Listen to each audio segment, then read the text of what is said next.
नमस्ते। आज म हजुरहरुको लागि एउटा नयाँ कुकुरको केस लिएर आएको छु।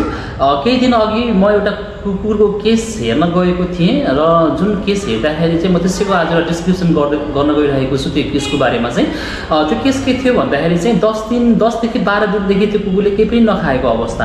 त्यो सँगसँगै उसको आँखा पनि भित्र पुरै गडेको र उसको शरीरमा पुरै पानीको कमी, डिहाइड्रेसन भएको थियो। त्यो सँगसँगै चाहिँ उसको म्युकस मेम्ब्रेनहरु हेर्दाखेरि चाहिँ पुरै एनिमिक कन्डिसन थियो अथवा रगतको मात्रा कमी भएको अवस्था थियो र कुकुरको अवस्था हेर्ने हो भने धेरै नाजुक अवस्थामा थियो र उसले चाहिँ पछाडि खुट्टा पनि हल्का लम्बडाइरहेको थियो र यो अवस्थामा चाहिँ हामीले डगको ओनरलाई चाहिँ हामीले चाहिँ यसको हिस्ट्रीको बारेमा बुझ्न कोसिस गर्दाखेरि चाहिँ उसको कुकुरको शरीरमा 1 महिना अगाडि धेरै नै मात्रामा चाहिँ किर्ना उपियाहरू रहेछ भनेर ओनरले भन्नुभयो। त्यो सँगसँगै हामीले एउटा टेन्टेटिभ डायग्नोसिस के पत्ता लगायौँ भन्दाखेरि चाहिँ यो कुकुरमा चाहिँ ब्लड प्रोटोजन प्यारासाइट्सको कारणले गर्दाखेरि भएको हो भनेर चाहिँ हामीले टेन्टेटिभ डायग्नोसिस गर्न लगायौँ।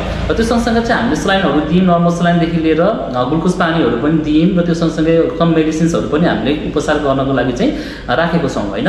र यो भिडियो मैले बनाउनुको मेन कारण के हो भन्दाखेरि चाहिँ एउटा सानो उपियाँ किर्नाको कारणले गर्दाखेरि पनि एउटा कुकुरलाई कति ठुलो नोक्सानी बनाउँदो रहेछ भन्ने कुरा म आज गर्नको लागि चाहिँ यो भिडियो बनाएको हो।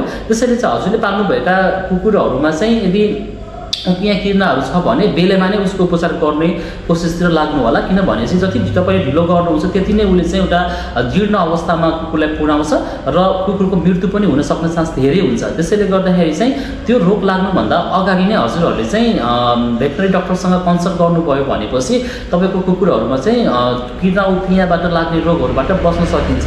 र त्यो सँगसँगै अर्को कुरा भनेको चाहिँ समयमा भ्याक्सिनेसन पनि लगाउनु पर्ने अवस्था आउन सक्छ। यहाँ कतिपय कुकुरहरूले भ्याक्सिन लगाएको हुँदैन, रेबिसको मात्रै भ्याक्सिन लगाएको पाइएको देखियो। त्यसले गर्दा चाहिँ रेबिस मात्रै होइन कि त्यो सँगसँगै अरू पनि भ्याक्सिनहरू पाउँछ हामीसँग, DSPPI+L भन्ने हुन्छ, त्यो पनि लगाउनु पर्ने हुन्छ है। त्यो कारणले गर्दाखेरि चाहिँ आजको भिडियोमा मैले के भन्न खोजेको भन्दाखेरि चाहिँ उपियाँ किर्ना छ भनेपछि तुरुन्त एकचोटि भेटनरी डाक्टरलाई चाहिँ देखाउनु होला र सबैभन्दा राम्रो खालको औषधि चाहिँ तपाईले युज गर्नु होला। बजारमा धेरै किसिमका औषधिहरू पाउँछ उपियाँ किर्नाको लागि, जुन पाए औषधि चाहिँ तपाईले नलिनु होला। एउटा भेटनरी डाक्टरसँग कन्सल्ट गरेर मात्र तपाईले चाहिँ औषधि लगाउनु होला भन्न चाहन्छु।